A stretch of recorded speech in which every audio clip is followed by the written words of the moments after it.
Hello everybody, you've clicked on www.larrythewineguy.net and I am Larry, Wine Guy, and I haven't made a video in a while and I thought I would because when there's a subject that's good for the consumer, I think it's time to do, instead of a written blog, a written video or a recorded video. Everybody knows, no secret from reading my blog or who knows me personally, I am a big fan of Oregon Pinot Noirs. They share the same geographical parallel as Burgundy, France, the home of Pinot Noir. And for the money, for the bang for the buck, Oregon, very similar to the Burgundian style of Pinot Noir, 100% Pinot Noir, unlike a lot of California Pinot Noirs that blend a lot of Petit Shiraz or Petit Syrah rather, or Syrah in general into there to sweeten it up, and it doesn't really resemble anything like a Pinot Noir. I'm a fan of Oregon.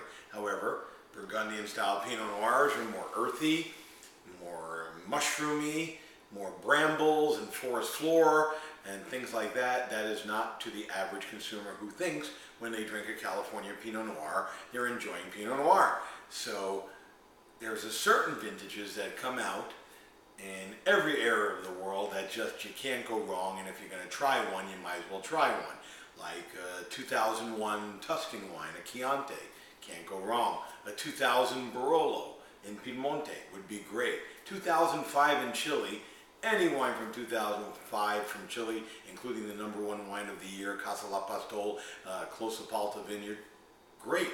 Well, for Oregon, I've drank a lot over the years for Pinot Noir, and I've never went crazy on the internet like I did, except for 2012. Is it my favorite Oregon vintage? Probably not. But is it the best vintage all around for everybody who's a Pinophile or a lover of Pinot Noir? Yes. So a consumer doesn't really need me, is all the idea of this video is.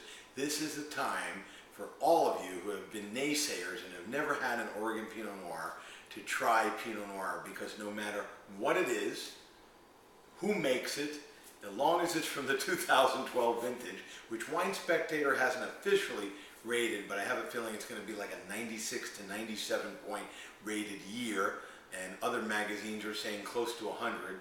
We're with near perfect conditions for growing, everything possible for Oregon Pinot Noir. It's just got the bounce, the richness, the fruit flavors, the acidity, the minerality. It's all there in 2012. So yeah, I did go a little crazy. I went shopping on the internet, and just like a consumer, I don't know every brand or every producer of Oregon Pinot Noir. I know a few, but I just went to every internet site I could and looked up 2012, went down the left corner. I should have went down the right corner where the price was, because I'm in debt now. But I spent about $800–900 on Oregon Pinot Noirs, as long as they were from 2012. An old favorite, my good friend who I've done videos about with, Stuart Bodecker, and his wife Athena Papas from Bodecker Cellars in Willamette Valley, Oregon. Picked up his 2012. It's not even a Stuart or an Athena. Didn't even know he made an Oregon Pinot Noir without one of their names on it in their style, but haven't tried a bottle yet, but it's 2012. I'm sure. I love Bodecker Cellars. Everything Stuart and Athena make are awesome, off the charts. 13.5% alcohol, that's what you want out of an Oregon Pinot Noir, so I might as well go with one I knew. Then I started picking up producers like Walter Scott from the Eola Amity Hills AVA, or American Viticultural Area, 13.5 on the alcohol. They're all going to be 13.5. I'm telling you, Oregon's Pinot Noir, this is the time. Run to the internet, run to your local market. And 2012 is one of those benchmark years. If you're a Pinot Noir fan, now is the time to try Oregon. The one that I picked up that I've had a little bit the other day, and I bought a few bottles of that. It was highly rated on the website I bought it. It's called Evesham Wood. Evesham Wood is in the Eola Amity Hills American Viticultural Area, and they say they do a completely non-irrigated form of wine. That's kind of like what they do in Burgundy. All natural methods, no filtration. It's unfiltered wine, concentrate. Who knows what it is? All I cared about is one thing: 2012. and 13.5% alcohol. What do you know? Sounds familiar. And I tried a little, and of course, if you're going to be really crazy about Oregon Pinot Noir, you have to be crazy. I've mentioned this on other past videos, and buy the Riedel Oregon Pinot Noir glass. And yes, it does taste different when you drink Oregon Pinot Noir in a glass that's designed just for one grape from one part of the world. Even the glassware people know that Oregon Pinot Noirs deserve its own glass, and it just brings out the bouquet in a purple, different than a burgundy glass. This tulip shape really helps it. So I have it opened yesterday. It's a second day wine. Still smells great. Had it vacuum pumped. Pour it in, see what we have here. I like the color already. I'm excited by the color. These things excite me. I mean, these again, I went shopping. You can do the same thing. I think there was average price of the bottles were $30. Maybe I went crazy on a couple, $45, $50. I just never loaded up my cellar with one type of wine from anywhere except on a benchmark year like this, Oregon Pinot Noir. Excuse me if I take off my glasses to get a good nose. This Jewish nose has to get in that glass.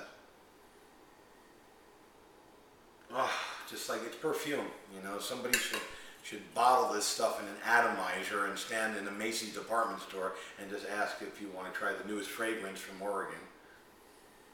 Lots of flowers. I'm getting lots of black cherries, huckleberry pie, marionberry pie. How does somebody that's never been to Oregon know that? I really am the governor of the entire Pacific Northwest. If you're listening out there and you're in Washington State, which is my other favorite place for Syrah and Cabernet and Bordeaux blend, I'm in Florida.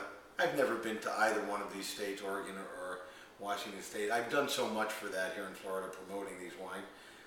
I could use to be a little nice brand ambassador here in this coast away from you, but that's another story for another video or private messaging.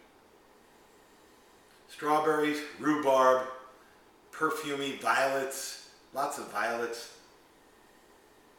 A little bit of menthol in the background, and a little bit of a sweet baking spices, sweet oak smell on the nose. Let's dive in. The nose is really intoxicating. This is going to be a seductive year, and they're all going to smell the same. They're all going to taste the same. It's just that great year.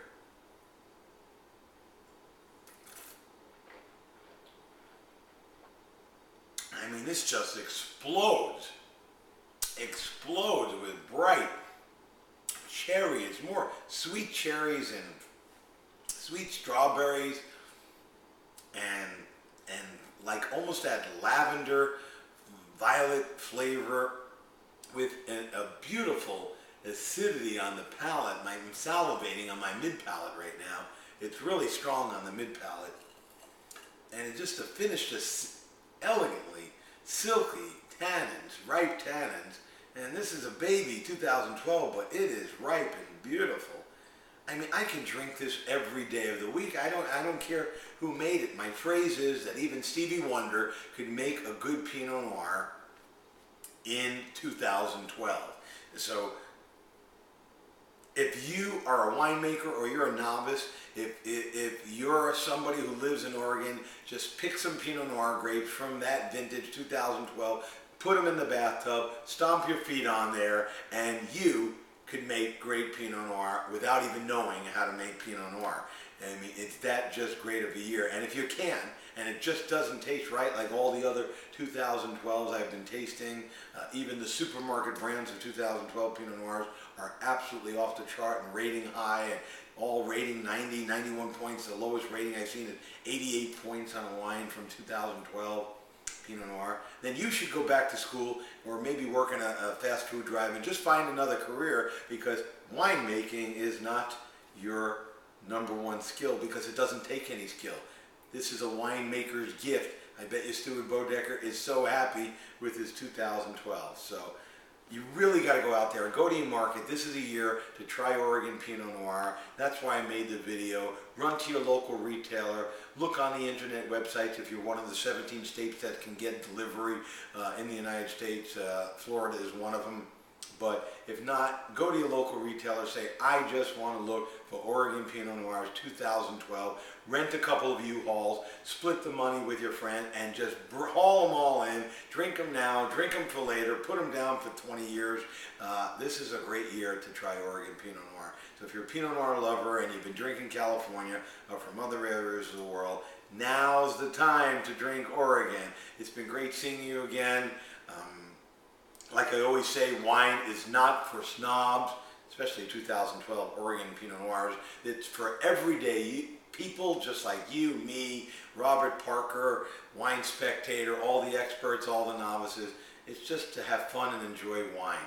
So until I see you again next time right here on www.larrythewineguy.net, you have yourself a great day and a great time with 2012 Oregon Pinot Noirs. This is the year. It's freaking unbelievable.